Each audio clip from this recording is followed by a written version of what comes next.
Great. Well, good afternoon, everyone. My name is Grace Maxon-Clarke. I'm the Associate Dean of Students, and I've been a professional rep for a number of years through Faculty Assembly. And I'm joined by the other professional reps and alternate professional reps here today. And we're going to be talking a little bit about our interest in designing, or I don't know if designing or requesting a professional staff council for Faculty Assembly. We're going to go over the proposal today and then also get some feedback from you, as hopefully many of you are professional staff. Some of you have been and are intimately involved with Faculty Assembly, so we'd love to get your feedback and perspective as well. And for those that are new to the idea, hopefully we give you enough context throughout our presentation so you can kind of understand where this idea came from and where we hope for it to go. So I'm going to share my screen. This will work. Thumbs up if you can see it. Great. Lots of thumbs. Okay. We will get started. Michelle, this is you. Hello. So I'm Michelle Bandla, and I am the AVP for academic support, and I've been here 23 years, and I've been a faculty assembly rep for our professional staff for, I think, 12 or 14 years, a while.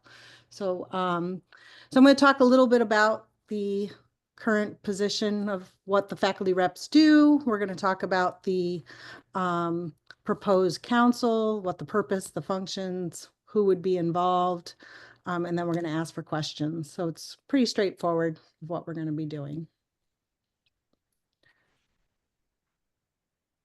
I have to switch my thing over here too. So faculty assembly does everybody familiar with what faculty assembly does? Is there anybody? I can't see everybody, so I'm just going to talk about it. So the faculty assembly is a deliberative body through which the faculty participates in the governance. I'm not going to read the whole thing there because you can all see it.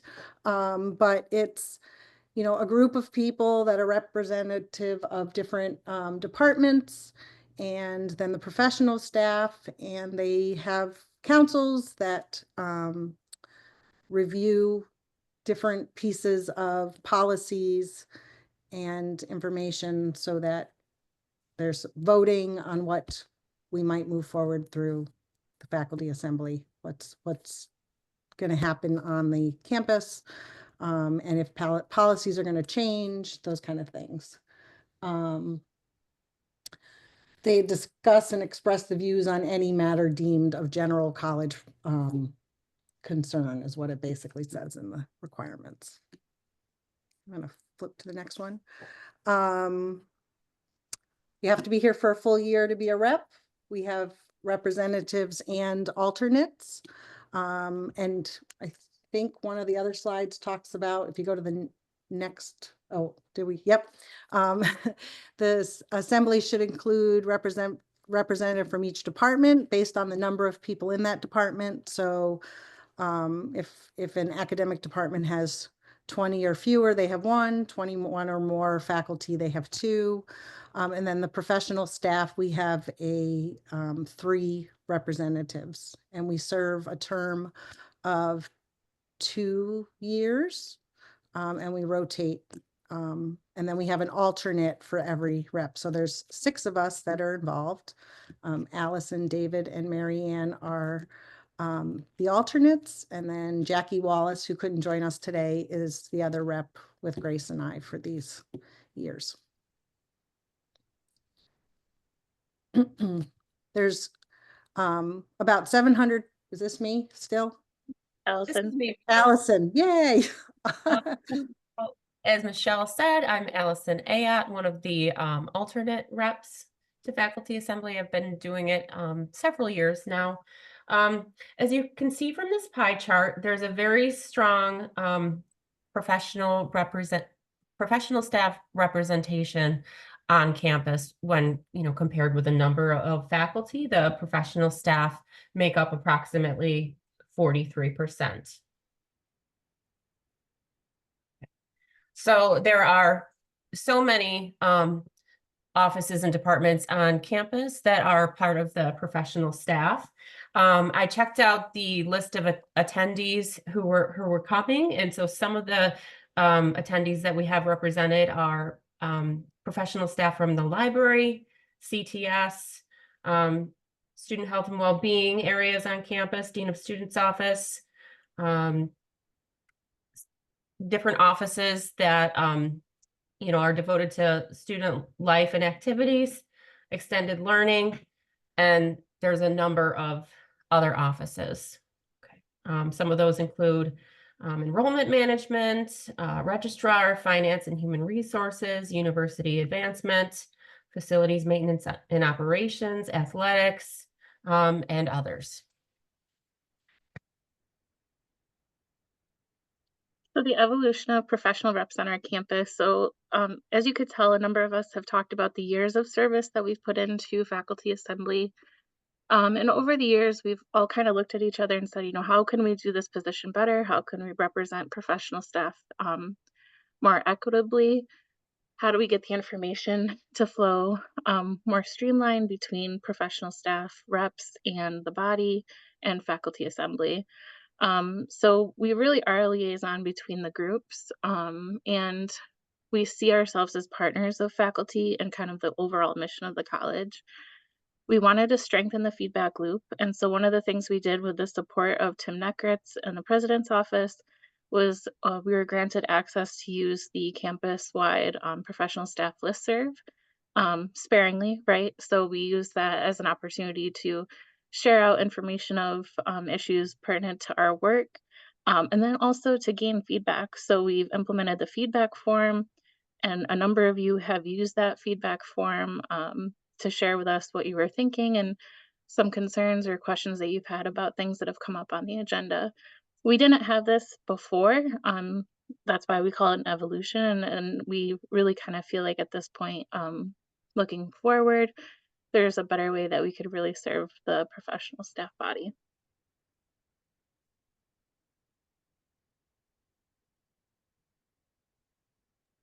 Sorry, I muted myself.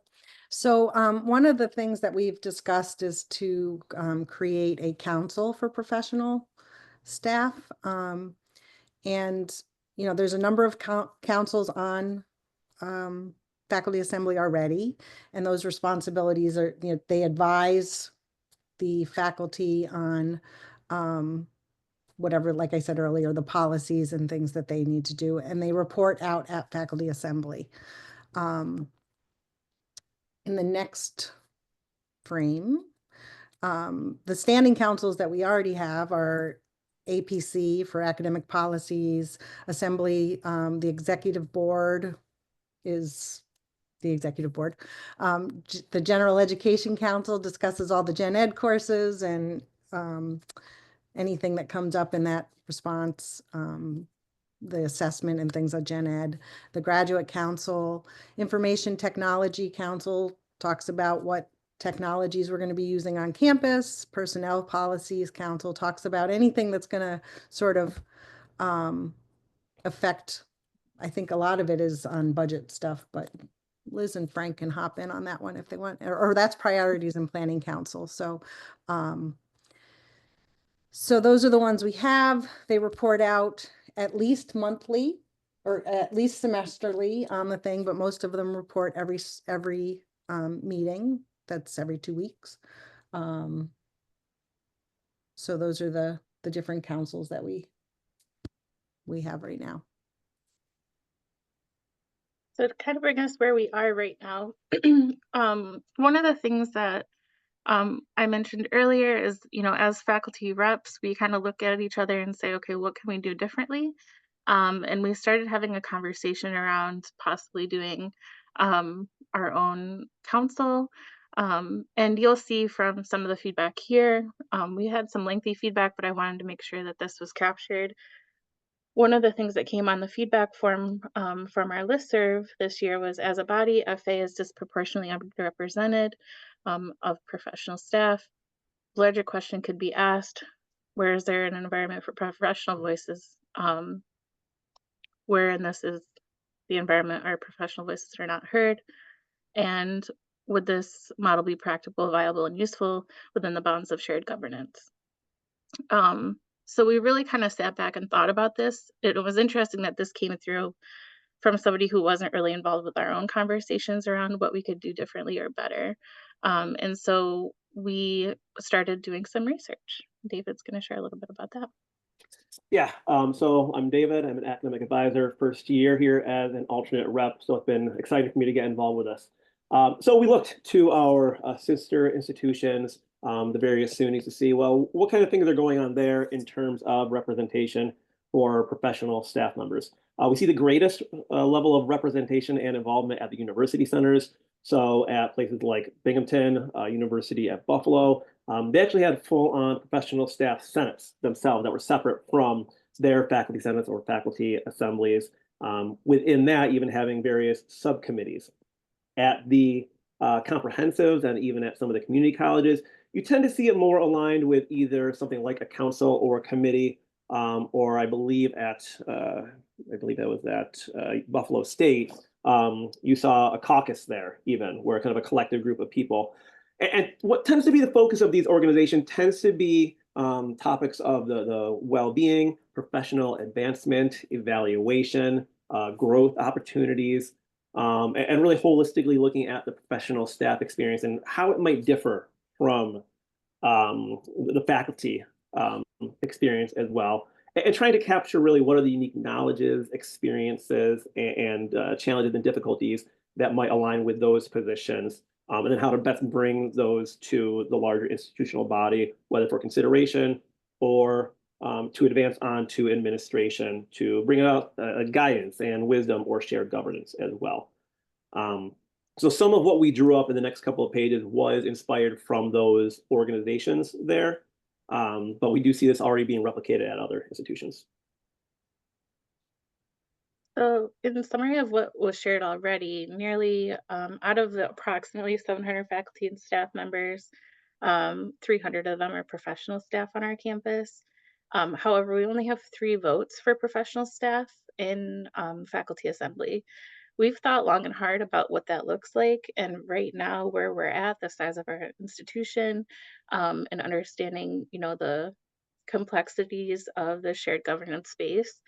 Um, we don't necessarily recommend that we have more votes or add more folks to faculty assembly, but to ultimately provide this opportunity for an auxiliary committee or council of professional staff to help in that shared decision making.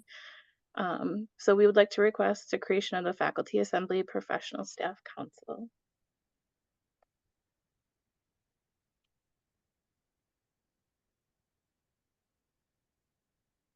So the Faculty Assembly Professional Staff Council would be a council designed for professional staff to unify and provide perspectives on institutional decision-making and shared governance. Going in here a little bit to some of those functions, again, a lot of these are drawn from looking at our sister institutions here. Part of that shared governance partner to help with those consultations with administration or connecting back to faculty assembly itself, being able to draw upon really a wider array of the professional staff experiences and engagements on campus. So here, where all the current reps are indeed, still connecting with all the professional staff on campus, we see this as an opportunity to be that greater level of liaison, to have more voices involved, to make sure across the various departments that exist within the different units, with all of their own kind of different things going on, the chance to make sure those voices are really well heard. Yeah, and I do want to note that we are currently, as professional reps, the liaison between faculty assembly and professional staff. And so it's included in this function. And you'll see how, as we break down the membership and how it's organized, why that's another important piece. The Faculty Assembly Professional Council will be, sorry, my thing is in the way, would aid the faculty assembly in identifying where professional staff voices are needed. And we would provide a space for professional staff to discuss relevant issues related to campus development, professional development, policies, finance, student life experiences, assessment, and more. I will say that not only did this idea come from some of the feedback in our feedback form and from our own experiences, but also through the strategic planning process. I remember distinctly hearing that the faculty or the professional staff sessions brought this idea up that professional staff don't have this space to come talk about policies and issues that might impact their daily work, as well as, understanding how things are changing on campus and how it might impact their work, whether or not they have a voice to share. And again, one of the important things to note about a proposal such as this is that none of this is in any way, shape, or form trying to go above and beyond faculty assembly, right? It's to report out to, provide information to faculty assembly, which then makes those final determinations, those final votes to then share on to administration. So this is a body to gather more of that shared knowledge, to draw upon the wisdom and the vibrant and exciting ideas that sometimes are hard to capture with the reps that we do have, because even though we in and of ourselves are buried in our functional areas that we have, we know we're already still not capturing everything on campus. So it's a great way to bring in even more voices.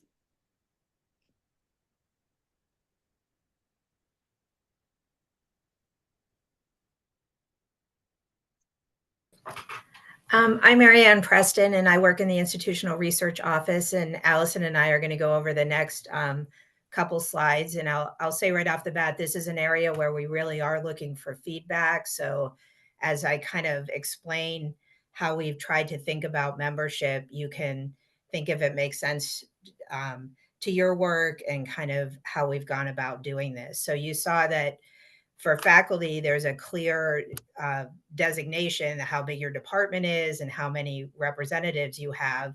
But when we started looking at professional staff, department is not really, it's a word and it's a thing that people are in departments, but they tend to be smaller or just not as clearly as an organizational chunk, say, as the academic department. So we came up with the idea of looking at professional staff within functional areas.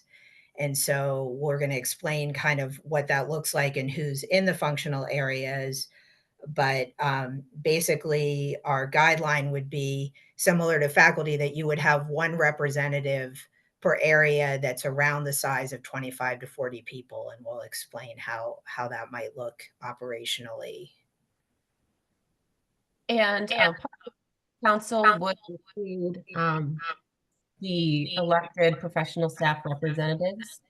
2 of them would serve as chairs and 1 would serve as a secretary.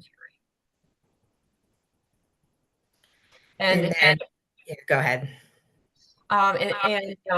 The other seats would be, the other professional staff from the functional areas on campus that we're going to be sharing with you.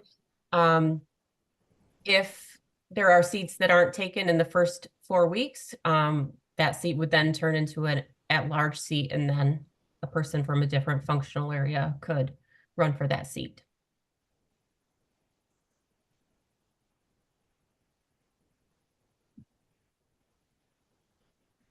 And with this council, we would have no alternate positions. The UUP vice president for professional staff would serve on the committee as an ex officio to make sure the committee was aware of union issues and to help figure out what is a union issue and what is not a union issue. And the professional staff representatives, the representatives of this council would be selected every 3 years on a staggered basis. Someone has an open mic and it's feeding back in. So if you're not speaking, if you could mute, I'm not sure. Noise cancellation isn't working for someone. So we're getting an echo.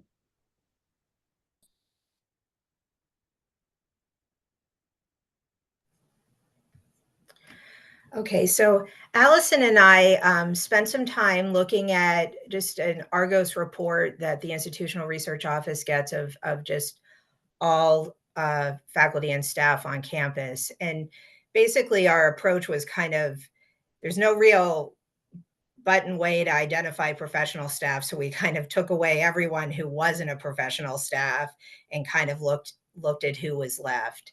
And so we kind of work with different job titles and different departments. And then we collapse those into these, what we're calling functional areas.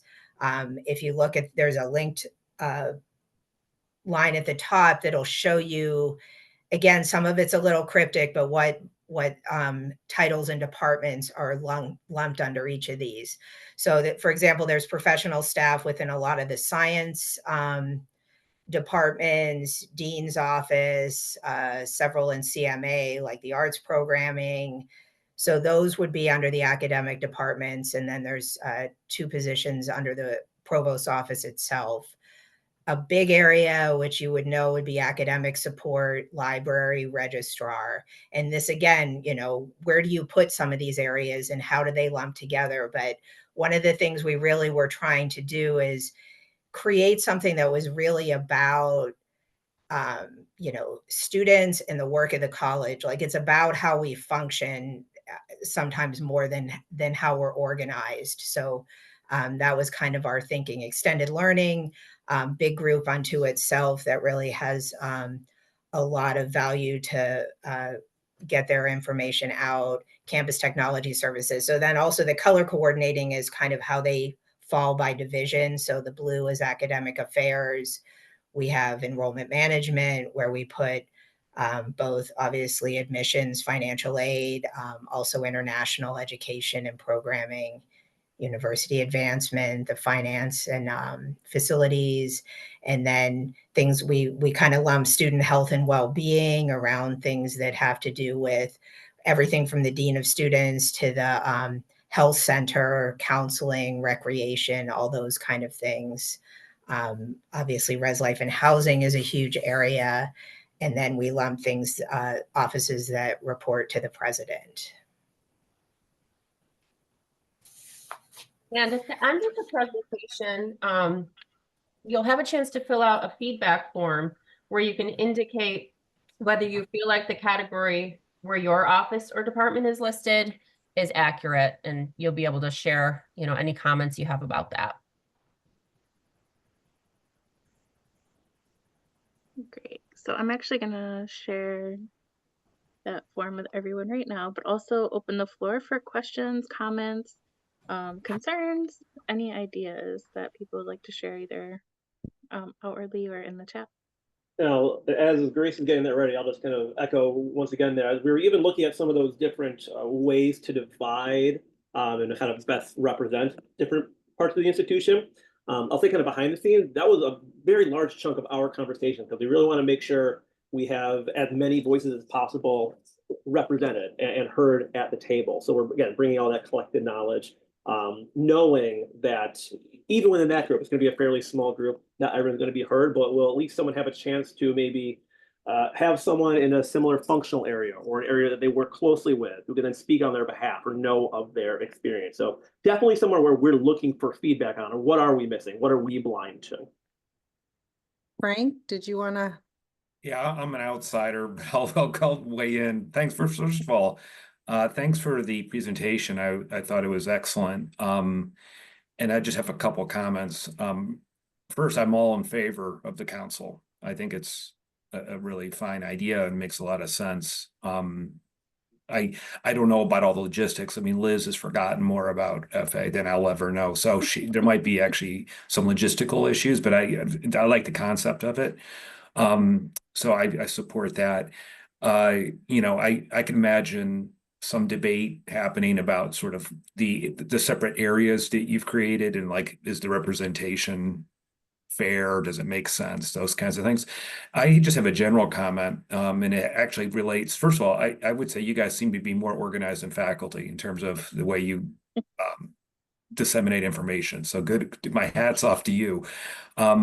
I generally would like, if we're going to start thinking about major changes, and I kind of think this is maybe one of them, in terms of FA, and I don't know how we do this, but I would like some sort of proposal at some point to cap how many non-permanent, non-tenured representatives can be in the body at any given time. I think it's a great opportunity for junior people to get exposure to the campus and the campus community.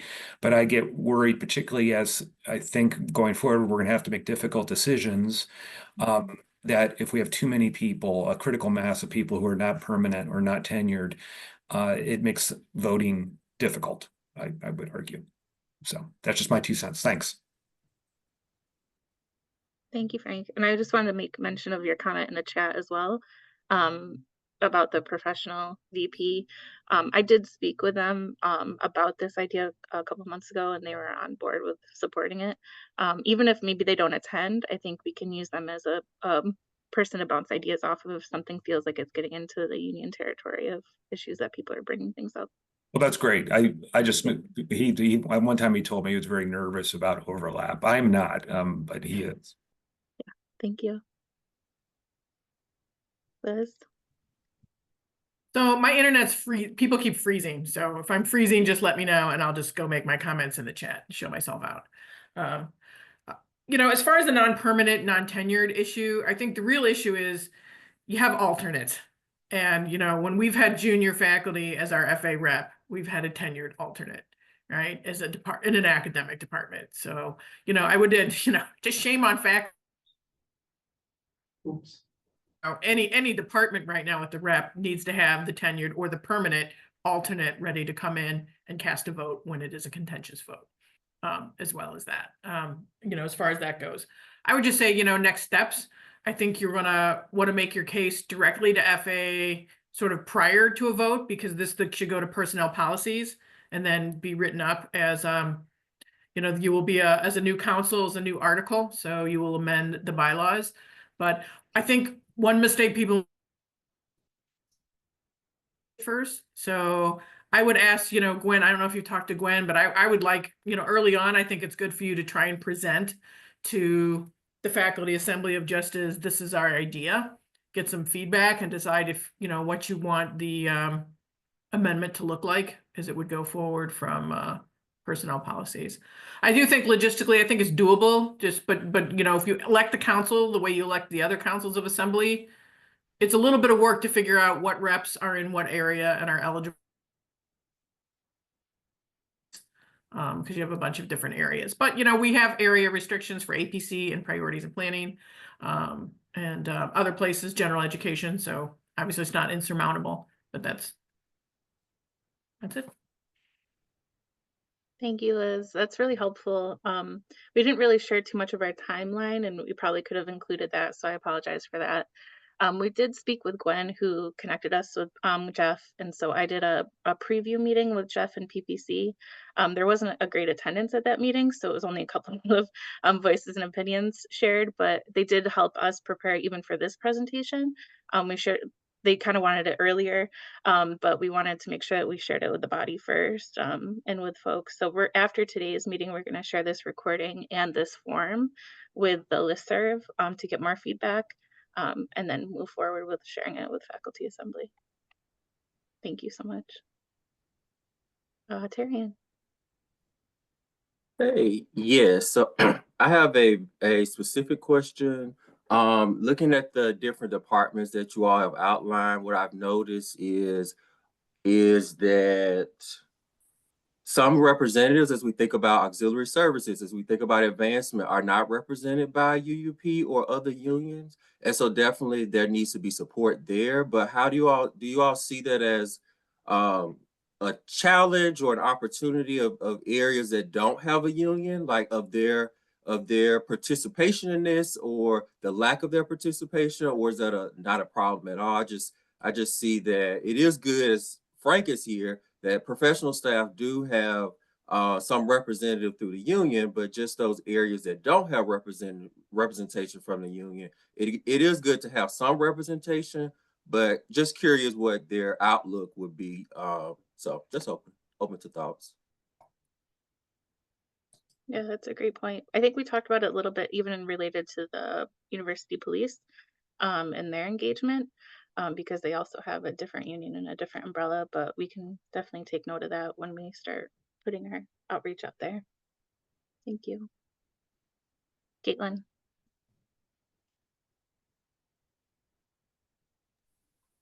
Well, it's been way too long since I've used Zoom for anything. I'm like, where are all the control buttons?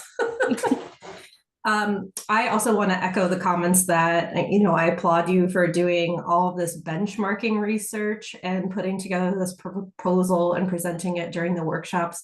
I think this is a really smart way to kind of go about finding this space for professional staff on this campus. My previous institution, I was at UB for about 10 years and was a part of the professional staff senate there, which, as you noted, is huge, and there's endless opportunity for engagement. So this is very heartening, and you've all done good work. To that end, with your, the research that you've done and the look at the structure to see how it would work at Oswego, have you talked about the sorts of, in more detail, goals and kind of branding your vision and mission to present to faculty assembly? I think during the strategic planning sessions, there was a lot of ask about, a staff mentoring program or, other ways for professional staff to really be engaged, that maybe this could become the heart of. Have you fleshed any of that out in detail that you would be willing to share with us? I don't know if anyone else wants to answer first. I feel like I've been answering a lot of them. Go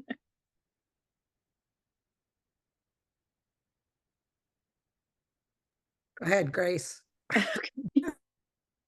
So yeah, I think that's like kind of part of the function piece that we were talking about earlier, is like, what is our purpose, and also this could transform into really what our campus professional staff need, again, within our boundaries with the union and other places. It's really interesting when you do the research to see how many of them focus on professional development and well-being. And I think that's really in line with where our campus is trying to go.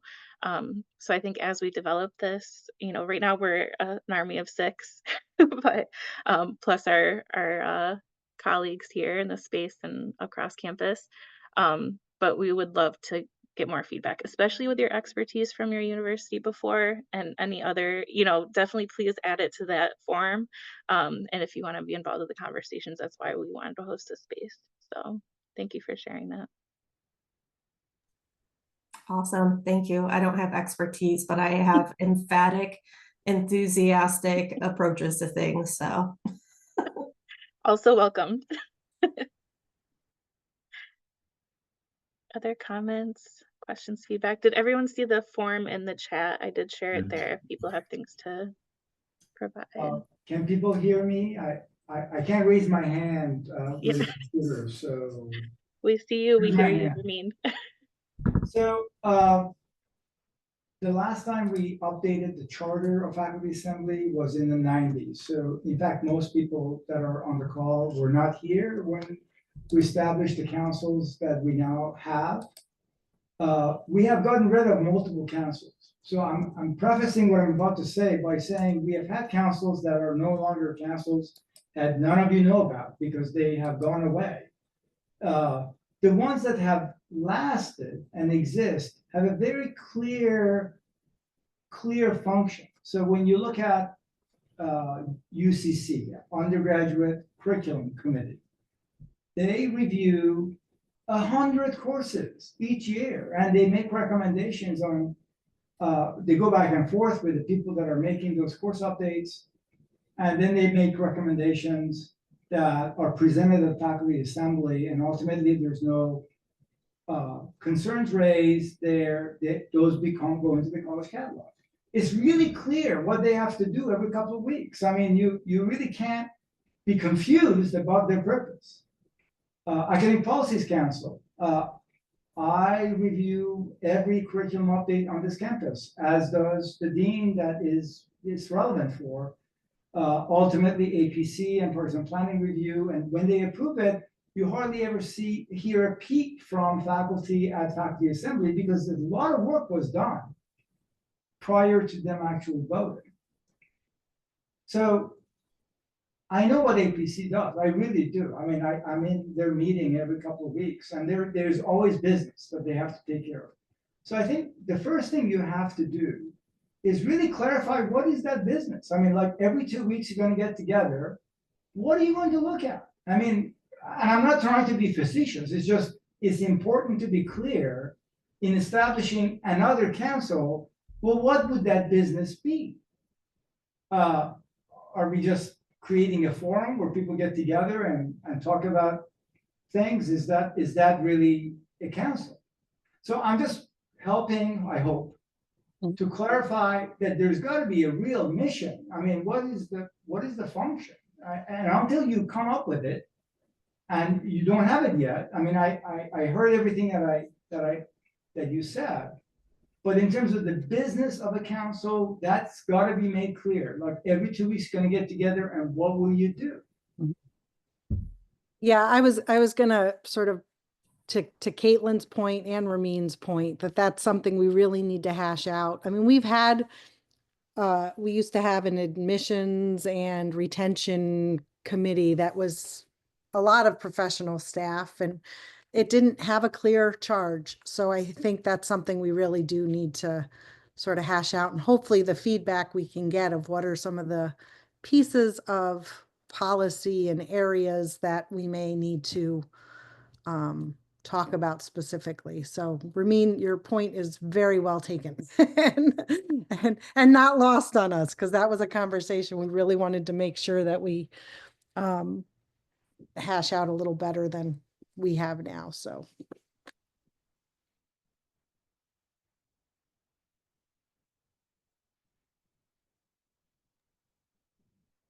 Any additional comments, questions? I know we've got about 10 minutes left-ish.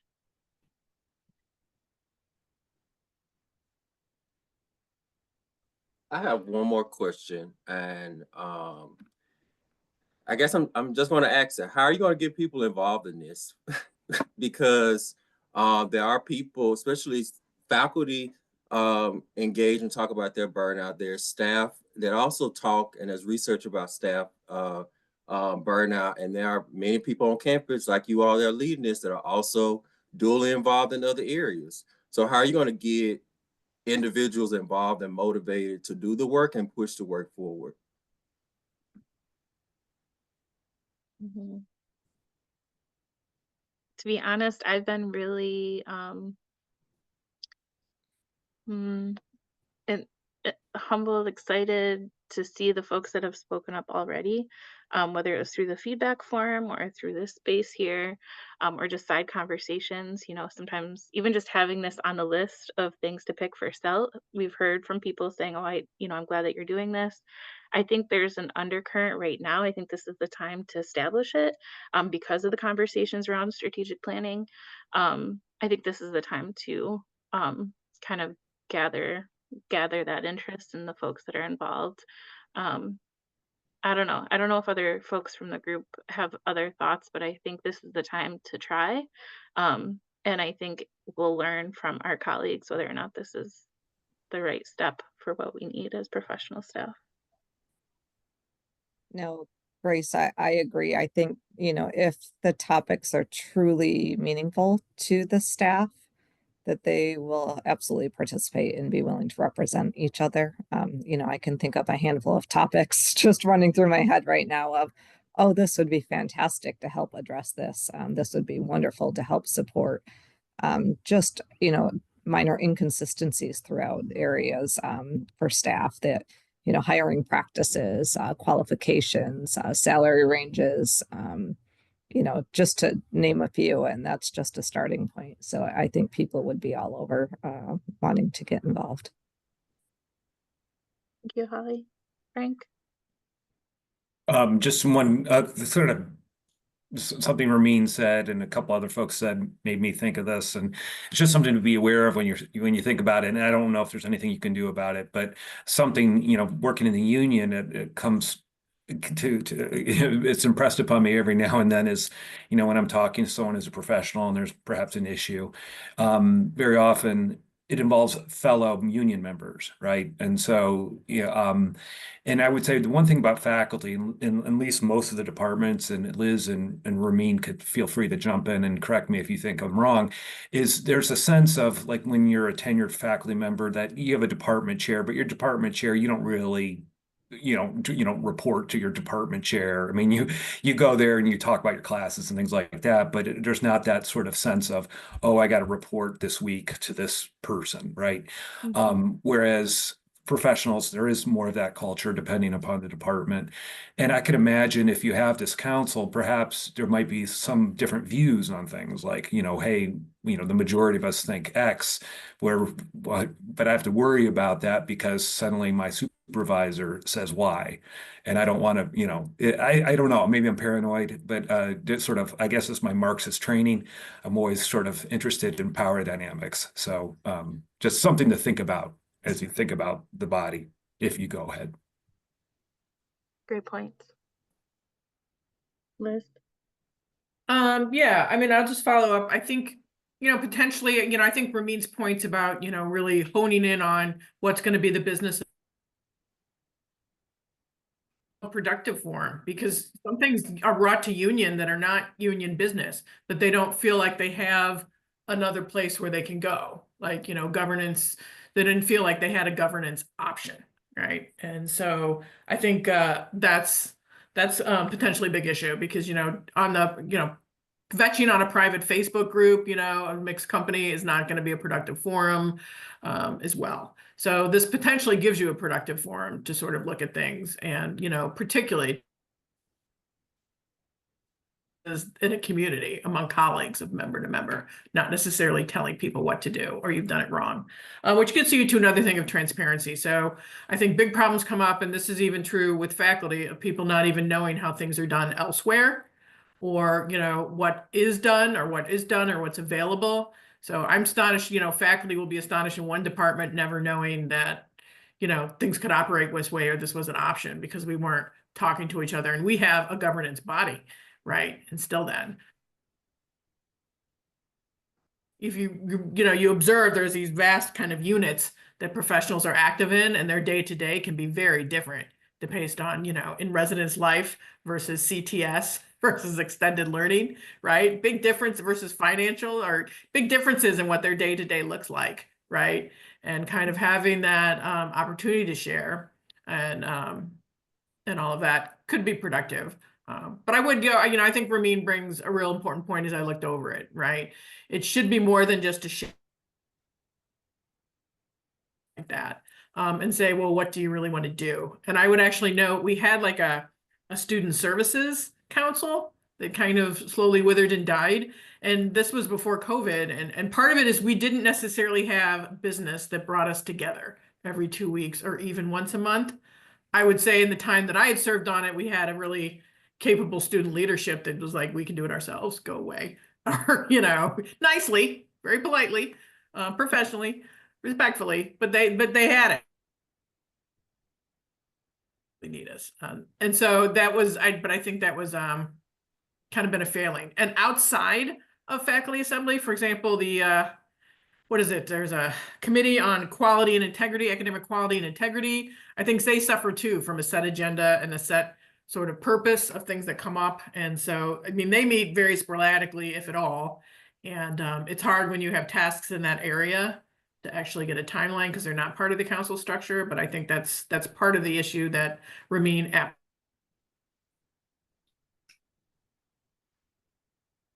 Thank you, Liz. Marianne?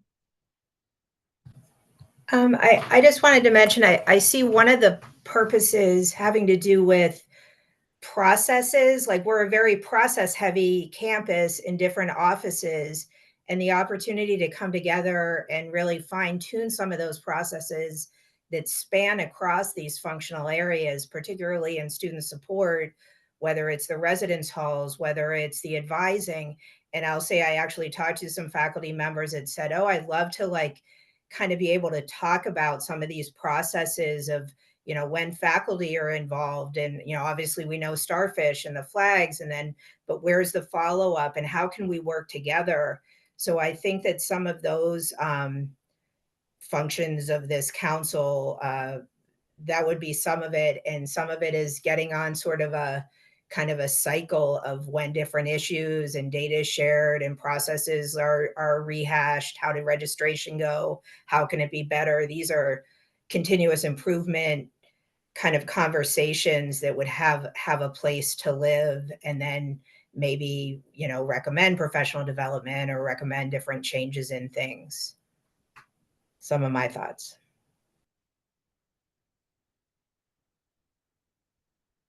Liz, is your hand still up?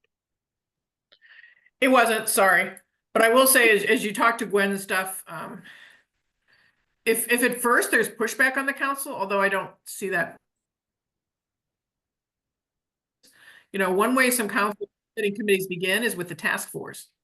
So if you think there's a task force to sort of overall professional staff kind of development and issues and things like that, you can start with the task force, and you may come up with the recommendation that you need a standing council, and this is what it should be doing.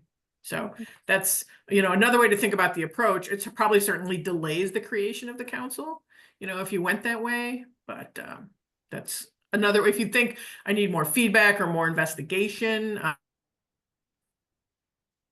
through, you know, a task force or an ad hoc council. And then, you know, potentially you may come up with a recommendation that you have a standing council. Frank made the point in the chat to, you know, just improve communication on campus in general, and that if this is a space where it can be done, kudos. Yeah, I think.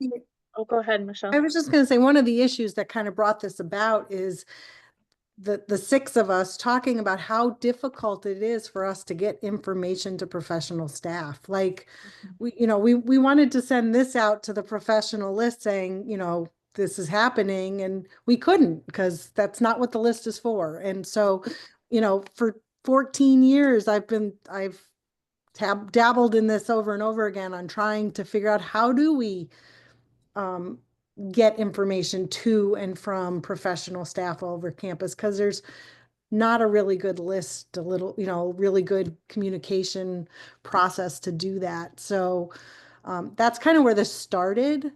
And I don't think we are in a, as props list. Yeah. You know, it's okay if it takes a little time, because I think we want to do it right. I used to be on that admissions and student services committee, and it was painful. So we want to make sure that we do have a good charge and a clear thing, so that it's not, you know, not painful. So. With respect to time, I know we're up against our 150 in a moment. I just wanted to say thank you, everyone, for your, you know, feedback, your thoughts, your good wishes, but also your real critical eye to what we shared today. And I hope that you'll see us at faculty assembly in the next couple weeks, month, whatever it might be. And please share, you know, we're gonna try to send this out, the presentation, once it's recorded and posted, with the feedback form, but please encourage your colleagues to do the same, because we want as many voices involved. So, and thank you, team. Good job. It should be posted in about 40 minutes or so. So it'll be right on the schedule. You're a rock star, John. Thank you. Thank you all. Stay warm, everyone.